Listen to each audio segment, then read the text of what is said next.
নমস্কাৰ, মই অনিৰ্বাণ। আপোনালোকে চাই আছে দি ক্ৰছ কাৰেণ্ট। ধাৰেৰে অভিলেখ গঢ়া অসম চৰকাৰে আকৌ ধাৰ ল'ব। আগন্তুক বিত্তীয় বৰ্ষৰ বাজেটত স্পষ্ট হৈছে এই কথা। নিৰ্বাচনমুখী অভিলেখী আঁচনিৰে সোমবাৰে অসম বিধানসভাত বিত্তমন্ত্ৰী অজন্তা নেওগে দাখিল কৰিলে 2025-2026 বৰ্ষৰ অসম বাজেট। 620.27 কোটি টকা ঘাটিৰে দাখিল হ'ল এই বাজেট। এই বাজেটে পুনৰ প্ৰশস্ত কৰিলে অসম চৰকাৰৰ আকৌ ঋণ লোৱাৰ পথ। এয়া আছিল মুখ্যমন্ত্ৰী ডক্টৰ হিমন্ত বিশ্ব শৰ্মা নেতৃত্বাধীন চৰকাৰৰ অন্তিমখন পূৰ্ণাংগ বাজেট। এই বাজেটত আগন্তুক বিত্তীয় বৰ্ষৰ ব্যয়ৰ বাবে নিৰ্ধাৰণ কৰা হ'ল মুঠ 1,55,428.75 কোটি টকা।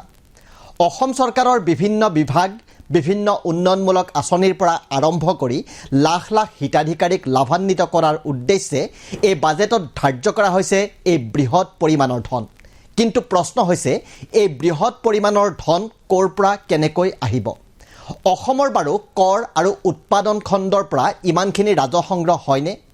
এই প্ৰশ্নৰ উত্তৰ দাখিল হোৱা বাজেটখনতে পোৱা গৈছে।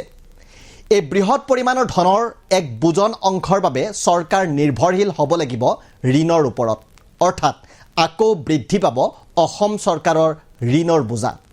আগন্তুক বিত্তীয় বৰ্ষৰ বাবে ধাৰ্য হোৱা মুঠ টকাৰ 23.28% আহিব ঋণৰ পৰা। অৰ্থাৎ চৰকাৰে খৰচ কৰিবলগীয়া মুঠ ধনৰ বাবে 36,185 কোটি টকা ধাৰ ল'ব লাগিব। ইয়াৰ উপৰিও বাজেটত নিৰ্ধাৰিত মুঠ ধনৰ 28.63% আহিব কেন্দ্ৰীয় কৰৰ অংশৰ পৰা। ইয়াৰ বিপৰীতে অসম চৰকাৰৰ নিজৰ ৰাজ্যিক কৰ আহিব 22.40% আৰু অনাকৰ ৰাজহ আহিব 5.35%। উল্লেখযোগ্য যে ইতিমধ্যে ধাৰেৰে অভিলেখ গঢ়িছে মুখ্যমন্ত্ৰী হিমন্ত বিশ্ব শৰ্মা নেতৃত্বাধীন বিজেপি চৰকাৰ। চলিত বিত্তীয় বৰ্ষত যোৱা ফেব্ৰুৱাৰী মাহলৈকে অসম চৰকাৰৰ মুঠ ধাৰ আছিল 1,66,850 কোটি টকা। এই বিত্তীয় বৰ্ষৰ চলিত মাহত পুনৰ 900 কোটি টকাকৈ দুবাৰ ঋণ লোৱাৰ সিদ্ধান্ত লৈছে অসম চৰকাৰে। ফলত অসম চৰকাৰৰ মুঠ ঋণ হ'বগৈ 1,68,650 কোটি টকা। এতিয়া আজি দাখিল হোৱা বাজেটত অনুসৰি অহা বিত্তীয় বৰ্ষত পুনৰ 36,185 কোটি টকাৰ ধাৰ ল'ব লাগিব অসম চৰকাৰে।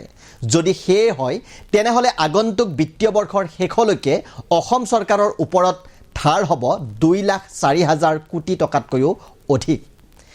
2016 চনত কংগ্ৰেছৰ পৰা বিজেপিয়ে ক্ষমতা দখলৰ সময়ত অসম চৰকাৰৰ মুঠ ধাৰৰ পৰিমাণ আছিল প্ৰায় 41,964 কোটি টকা।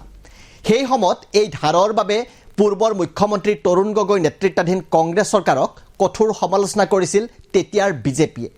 পৰৱৰ্তী সময়ত সৰ্বানন্দ সোণোৱালৰ কাৰ্যকালৰ অন্তিম সময়ত অসমৰ ধাৰৰ পৰিমাণ হৈছিলগৈ 89,709 কোটি টকা। কিন্তু ধাৰ লোৱাৰ সকলো অভিলেখ ভংগ কৰি হিমন্ত বিশ্ব শৰ্মা নেতৃত্বাধীন চৰকাৰে এতিয়ালৈ ধাৰ লৈছে প্ৰায় 78,000 কোটি টকা। কিন্তু এই ধাৰ লোৱা ধনৰ উৎপাদনমূলক কামত বিনিয়োগ কিমান হ'ল তাৰ উত্তৰ পোৱা নাযায়। প্ৰশ্ন হৈছে, এইদৰে ধাৰৰ ওপৰত ধাৰ লৈয়ে চলি থাকিব নেকি অসম চৰকাৰ? ধাৰৰ টকাৰে চলি থাকিব নেকি অসমৰ চৰকাৰী আঁচনিবোৰ? চলি থাকিব নেকি উৎসৱ পাৰ্বণ, বিশ্ব অভিলেখ আদিৰে চমক সৃষ্টিৰ চেষ্টা? ৰাজ্যক ধাৰত ডুবাই নিৰ্বাচনমুখী বাজেটেৰে বিজেপি চৰকাৰে আকৌ অব্যাহত ৰাখিব নেকি ভোটাৰৰ মন জয়ৰ চেষ্টা? সেয়া আজিৰ তাৰিখত ডাঙৰ প্ৰশ্ন। ধন্যবাদ।